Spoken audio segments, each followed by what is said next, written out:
Katibu uenezi itikadi na mafunzo wa Chama cha Mapinduzi CCM Atinga mkoani Kigoma na apokelewa kwa pongezi kubwa na shangwe la hatari kwelikweli na mwenyeji wa jimbo au mkoa huo wa Kigoma Revocatus Clayton Chipando alimaarufu kama Baba Levo, ambaye ni mbunge wa jimbo la Kigoma mjini, na ameweza kumpokea kwa shangwe sana akiongozana na msafara mkubwa ambao ulikuwa umeambatana naye Baba Levo katika maeneo hayo ya Kigoma. Katika hali isiyo ya kawaida, Kenani ambaye ni katibu wa itikadi na uenezi wa chama hiko cha Mapinduzi Taifa ameweza kumpongeza Baba Levo wakati akihutubia umma wa Tanzania waliokuwa wamefika katika mkutano huo wa chama hiko cha Mapinduzi. Hakusita Kenani kuweza kumpongeza Baba Levo kutokana na jitihada binafsi ambazo amekuwa akiwaletea kuzifanya kwa ajili ya mkoa wake wa Kigoma. Ameeleza hata juzi tu Baba Levo amegawa misaafu, yani juzuu pamoja na sanda kwa ajili ya ibada, kwa sababu unapokuwa unapitia masuala ya kusoma kitabu, basi upo katika ibada, kitabu cha Mwenyezi Mungu, unakuwa umeingia katika ibada ya moja kwa moja. Kutokana na jitihada ambazo Baba Levo amekuwa akizifanya, amepata pongezi kubwa sana na mheshimiwa huyu kiongozi Kenani baada ya kufika hapo. Kenani amesema kwamba licha ya vyote hivyo Baba Levo kuwaletea, kwa sababu alishawahi kuleta mpaka gari la kuweza kufungia ndoa, lakini pia alileta madaftari katika eneo la Kigoma mjini kwa ajili ya wananchi wake, lakini watu bado wamekuwa wakibeza baadhi yao na kusema kwamba maneno kwamba ameleta vya nini hivyo vitu.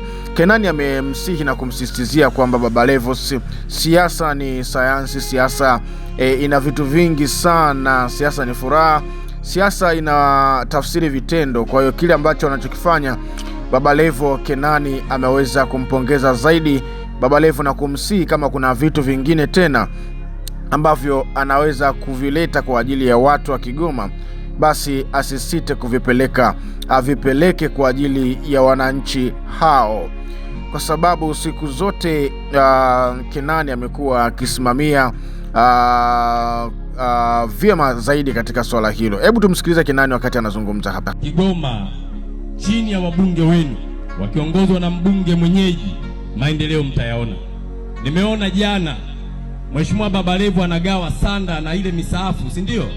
Anatoa. Kuna watu wakaanza kusema anatoa za nini? Jamani, hata jambo la ibada ni maneno. Siasa isiingie huko. Wangapi mnasema Baba Levo tuletee vitu vingi zaidi? Punga mikono juu namna hii. Baba Levo oye! Baba Levo leta. Hata makobasi na ndala wewe ukipata leta. Wao kwa nini hawakuleta miaka yote? Kwa nini anayeleta unambeza? Wewe umetimiza jambo gani? Na tuliona lilikuja na gari la harusi ili muoane vizuri, uongo kweli? Sasa huyu ndo anajua mambo ya wananchi. Na madaftari mimi nimeona watoto wenu wamepewa, uongo kweli? Wangapi mlifurahi watoto kupewa vitendea kazi? Punga mkono namna hii. CCM oye! Wanasema mnyonge mnyongeni haki yake, na hiyo haki apewe nani? Jomba, usitishike.